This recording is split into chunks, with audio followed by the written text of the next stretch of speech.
davomida ta'limda olib borgan samarali faoliyatim davomida 20 dan ortiq o'quvchilar bilan turli xil loyihalarni amalga oshirdik. Bulardan 3tasiga intellektual mulk agentligidan patentlarni qo'lga kiritdik. Bulardan biri sifatida misol keltirishim mumkin. Lagrange formulasidan foydalangan holatda interpolyatsion ko'p xatni topadigan dasturiy ta'minot yaratdik. Va tinimsiz o'zim ustimda ishlayman. O'quvchilarga bu egallagan bilimlarni yetkazib berishga harakat qilaman.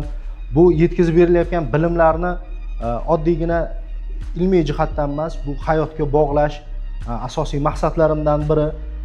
Ko'rib turibmiz, butun dunyoda ekologik muammolar yuzaga chiqib kelyapti. Ayniqsa O'rta Osiyoda suv ham juda katta muammoga aylanib boradi.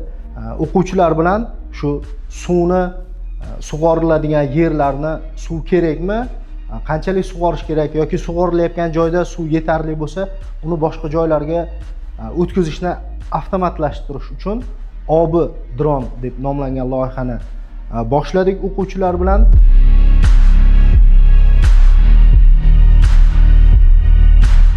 Bizga dron yasash fikri o'tgan yil sentyabr oyida kelgandi va bu haqda ustozimiz bilan maslahatlashib dron yasashga qaror qildik. Boshida dron yasash uchun kerakli bo'lgan qurilmalarni topishda bir necha qiyinchiliklarga duch keldik.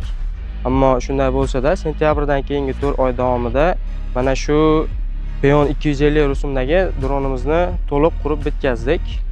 Xo'p, ushbu dronimizga 4 ta parrak, maxsus rezistorlar, maxsus 4 ta motor hamda 3D printer asosida yaratilgan datchik o'rnatilgan.